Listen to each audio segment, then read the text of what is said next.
Dictation 100 शब्द प्रति minute start होगा 5 सेकंड बाद।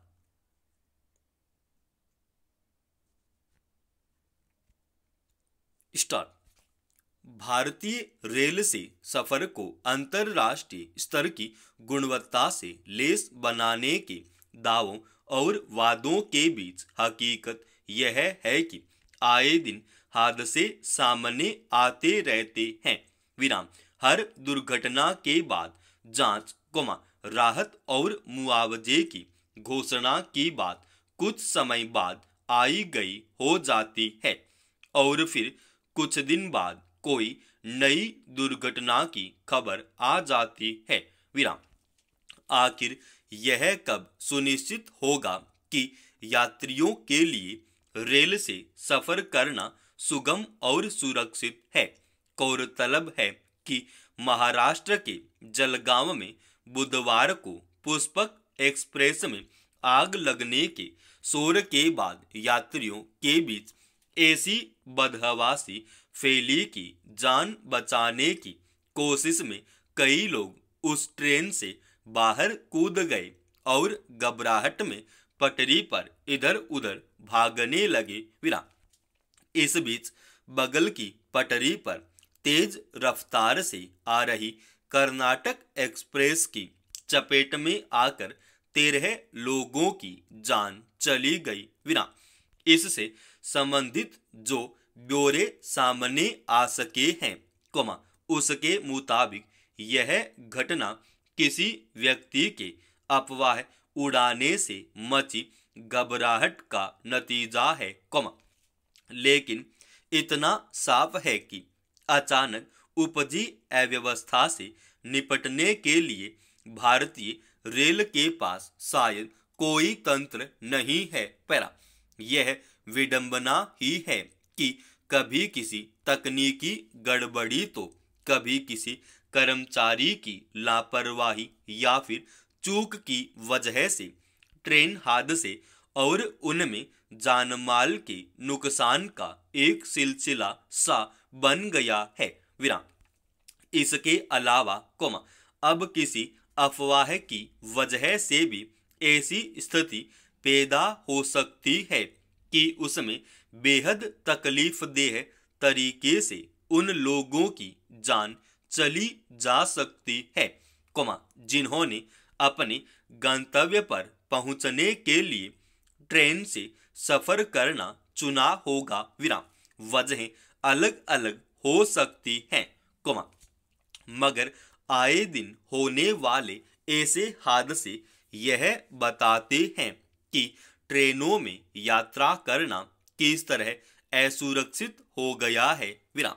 अगर ताजा हादसे का कारण आग लगने की अफवाह है, तो भी चलती ट्रेन में अचानक उपजी स्थिति से निपटने और यात्रियों की सुरक्षा के लिए आखिर रेलवे के पास कौन सा तंत्र है?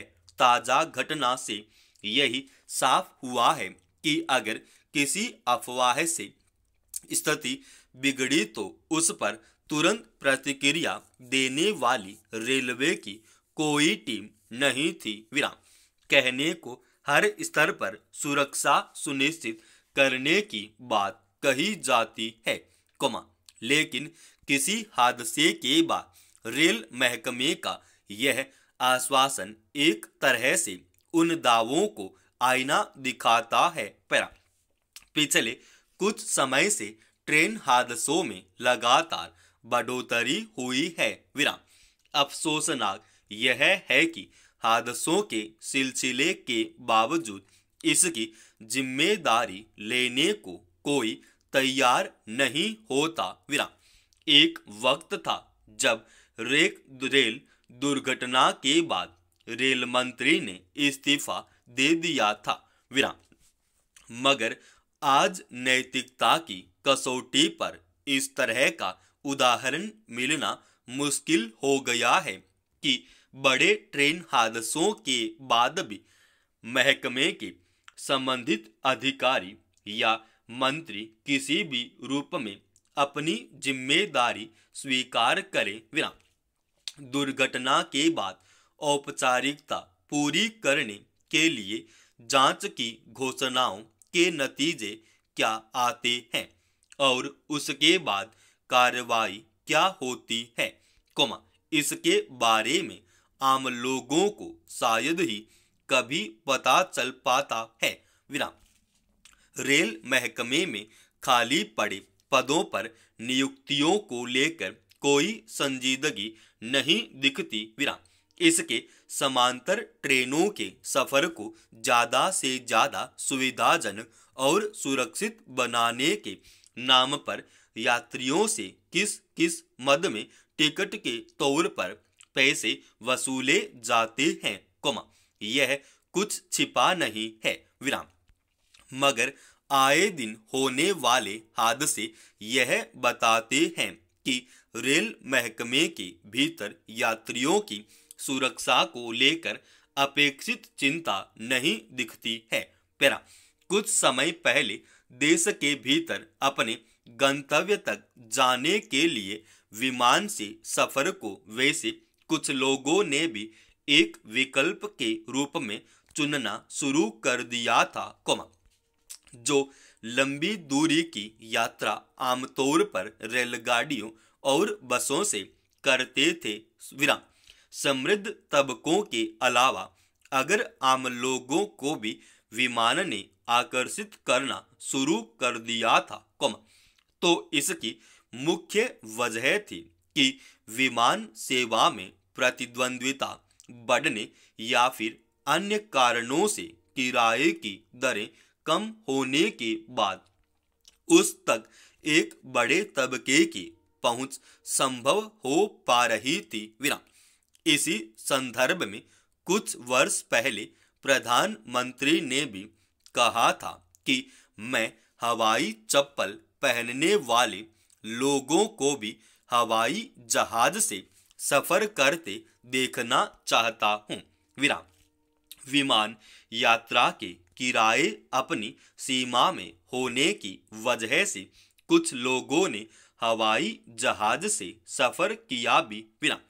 मगर कुछ समय तक किराए की वजह से यात्रा के लिए अपनी ओर आकर्षित करने वाली विमान सेवा अब तेजी से बेहद महंगी और बहुत सारे लोगों की पहुंच से बाहर होती जा रही है। पैरा। गौरतलब है कि संसद की लोक लेखा समिति यानी पीएसी की बैठक में बुधवार को आसमान छू रहे विमान किराए के अलावा सरकारी एजेंसियों और विनियामक की ओर से बहुत कम कार्रवाई पर चिंता जताई गई। विराम।